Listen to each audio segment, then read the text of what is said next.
what I'm actually going over today is some of the new features that just recently came out, as well as like upcoming feature that's really cool. They've been working on, and we have some details on that. So let's get into it. So the first new feature, this was out in the latest release, is we have a new filter pin, and basically this can be on reports. This could be on certain views that you have throughout the system.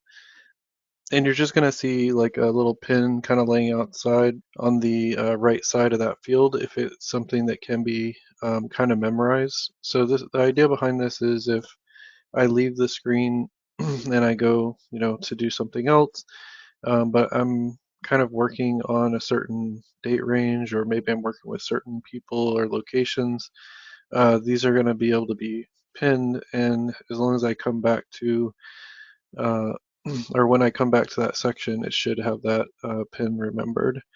One thing to note when you do run these with the reports, the pins to kind of keep them memorized, you do want to run the report just to make sure that that does stay memorized.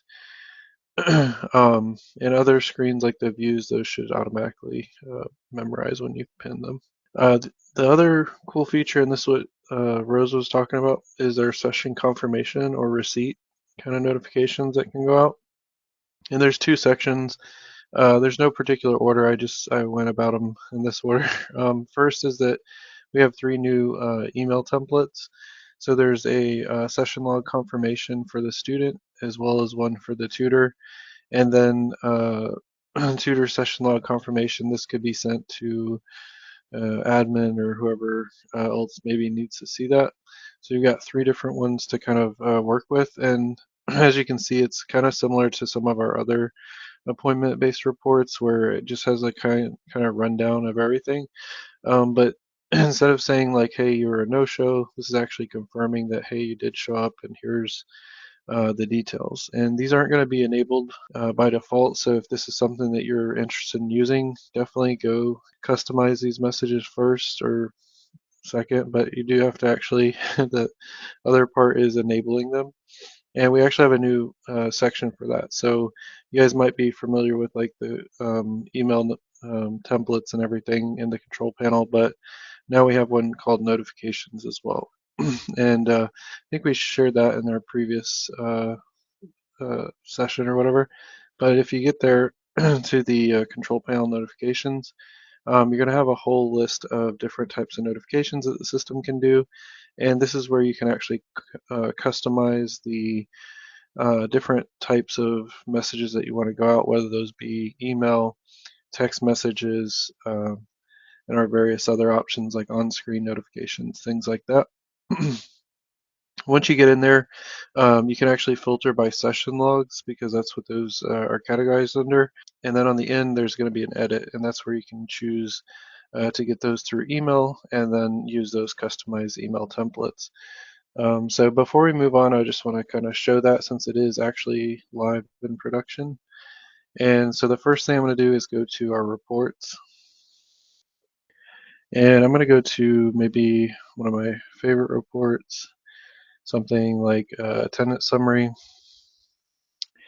And if I was working with this data and I wanted to make sure to keep with like the current semester, I want like to start getting like my cumulative reports for that term. So I'm going to select the summer, and I'm going to go ahead and pin it.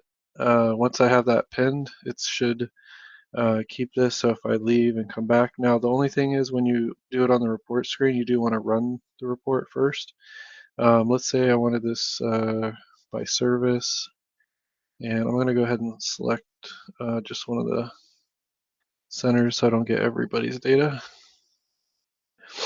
All right, and now I'll even show pie charts because I want to see that nice visually.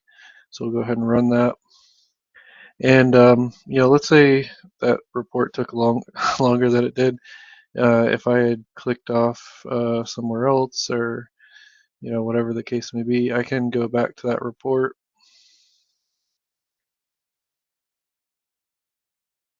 and tenant summary, and you can see it's already it's still set to summer. I know it's hard to see because it's a small field, but yeah.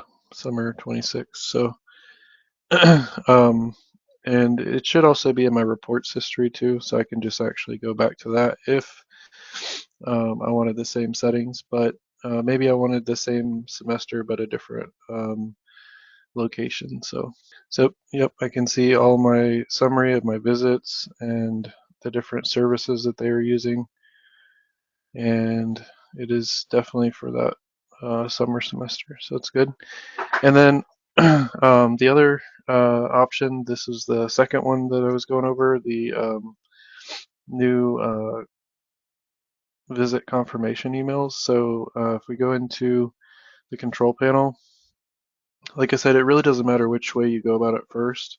You could go to email templates first, or if you scroll all the way down, there's the notification. It's at the bottom of the campus. So I'm going to go in reverse order from what I showed it. And then I'll just select my center.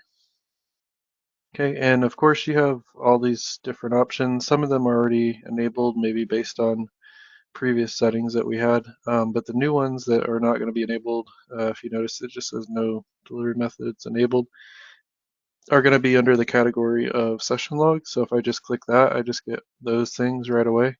And then we can just edit the delivery methods. So we're going to click on that.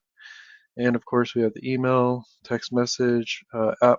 This is for the Accudemia app push notification, and then web notification. So if they happen to be logged in, which may or may not happen, so you know, but I think the most effective are really text message and email. So what I would do is just check that box.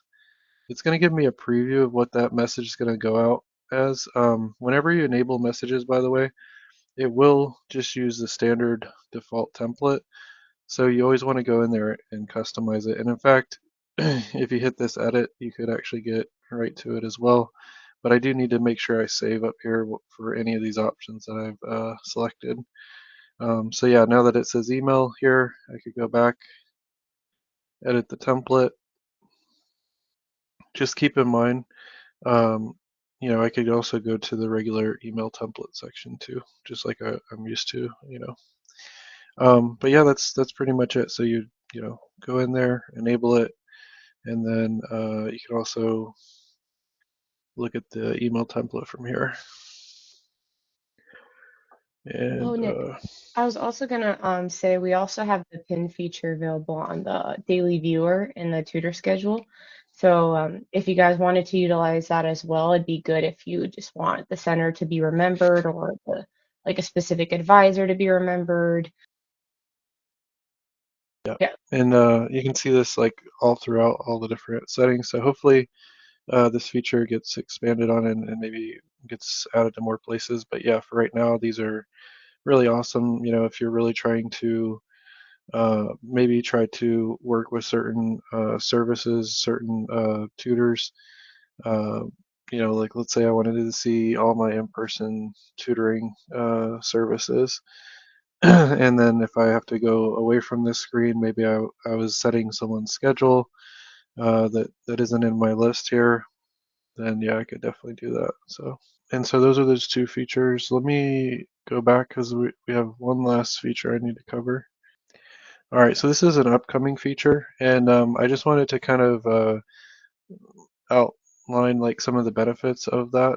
So we have a tutor schedule builder coming out shortly, and this basically is to help admins maybe take some of that responsibility and put that on the tutors to kind of make sure they have their availability in there and have like a reliable process where there's some approval required instead of using like other methods that you might be using right now.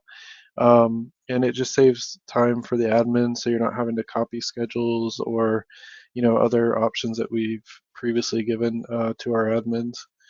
And just to kind of take a look at the process, I won't be able to go in there because it's just right now it's still being worked on, but this is just kind of giving you like the rundown. So the first thing is that I'm going to request schedules for certain tutors. You can see from the list here, I've got different areas that I might be requesting this from. It's going to give me how much percent is completed. I can actually name these whatever I want. So if there are certain tutors that I wanted to kind of know, all my math tutors or things like that. So I'll be able to select and choose who those go out to, those requests. Okay, once the tutor receives that request, they're going to be able to log in and kind of mark off when they're available. And so there's going to be time slots similar to this, where it's like Sunday, Monday, Tuesday, their normal work week. And then finally, once they've marked all their times, it's going to show up in your board that they've completed it. And then as an admin, I'm going to be able to go in there and approve the times. And it's going to give me some statistics up here as well for the different days, like coverage. So I'll be able to see, oh, do I have people available for this course or that course? Do I have how many people do I have for this service versus that service? And just should, like I said, make the admin's life a little easier managing tutors from semester to semester.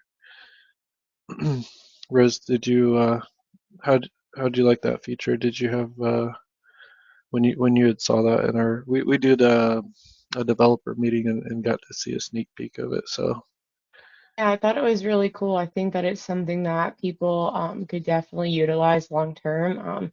I think it's something like the Daily Viewer, where yes, it has a lot of features to it, but once you get the hang of it and get used to it, I think it'll be very utilized.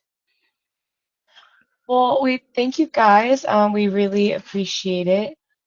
And if you guys ever need any additional help with the software or run into any issues, please reach out to us, support@academia.com.